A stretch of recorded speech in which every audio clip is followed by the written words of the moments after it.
ఇంకా ఇది కొత్త కేసు అన్నమాట. విచారించకుండానే వేద విరుద్ధ పాఖండులు కాదొచ్చినారు. అంటే వాడు ఏమీ చదవడు, 4 పుస్తకాలు దగ్గర పెట్టుకుంటాడు, వాడేమీ చెయ్యడు. ఏమిటి వీడు విపరీత వ్యాఖ్యానాలు చేస్తూ ఉంటాడు.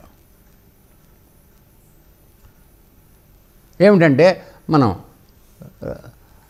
హనుమంతుడు కోతి కదా, కోతి ఎక్కడైనా మాట్లాడుతుందా? ఇట్లాంటి విషయాలు అంటే మరి ఎంత జ్ఞానం ఉండి మనం మాట్లాడుతున్నారో హిందూ మతంలో ఉండి మనకు తెలియదు. నేను విమర్శించడం లేదు, నేను అనేది ఏంటంటే నీ ఉన్న మతాన్ని అనగా నీ కూర్చున్న చెట్టు కొమ్మని నరుక్కోవడం అనేది ఎంత తప్పైన విషయమో, దానివల్ల మనం ఎంత పతనమైపోతామో అర్థం చేసుకోవట్లేదు. ఆ విధంగా భావ ప్రకటన చేస్తే ఆ బోధ చేసే వ్యక్తి పట్ల ఉన్న గౌరవం ఉన్న వ్యక్తుల పరిస్థితి ఏమవుతుంది? నేను మాట్లాడేది ఒక్కటే, ఆయన వ్యతిరేకం అనగా ఎవరిని వ్యతిరేకం అంటలేదు, కానీ నీవు నమ్మిన సిద్ధాంతాన్ని వేరే విధంగా ప్రజలకు చెప్పడం వలన నిన్ను నమ్ముకున్న వాళ్ళ పరిస్థితి ఏమిటి? ఇది ఒక్కసారి ఆలోచించండి. ఒక బాధ్యతాయుతంగా మనం 10 మందికి ప్రబోధం చేసి మంచి విషయంలో వాళ్ళని మార్చి తోవలోకి తీసుకురావాలనుకున్నప్పుడు ఈ విధంగా అవహేళన చేసుకుంటూ వెడతాం. సో వెంకటేశ్వర స్వామిని విపరీతంగా నానా విధంగా మాట్లాడుతున్నారు, దానికి తప్పట్లు కొడుతున్నారు హిందువులు. సో ఈ విధంగా తిరిగేటప్పుడు ఏమవుతుంది చూడండి.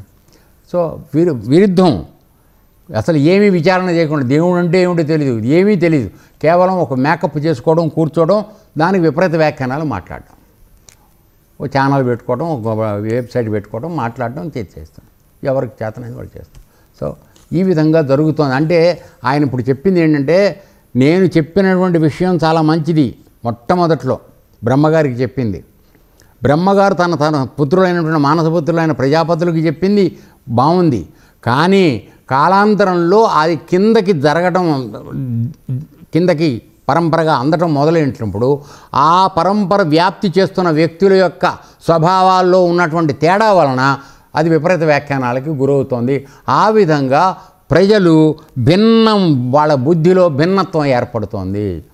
అందుకని మా మతమే గొప్ప, మా నమ్మకమే మంచిది, ఇతరుది దరిద్రం, చేయడానికి వీల్లేదు, ఆట చేసిన వాడిని చంపేయండి, ఈ దీంట్లోకి వెళ్ళిపోతున్నారు. ఇది అన్యాయం. ఎందుకంటే పరమాత్మ అందరిలోనూ ఒకటిగానే ఉన్నాడు. రూపాలు భేదం, జన్మలు భేదం, అవతారం భేదం, అంత మాత్రం చేత అందరికీ ఆధారంగా ఉన్న పరమాత్మ ఒక్కడే. ఆ నిజాన్ని తెలుసుకోమని చెప్పేది వేదం. అది వదిలేసి మనం మిగతావి చేస్తున్నాం. సరే చూద్దాం, భగవంతుడి దయ ఎట్లా ఉంటాడో జరుగుతుంది.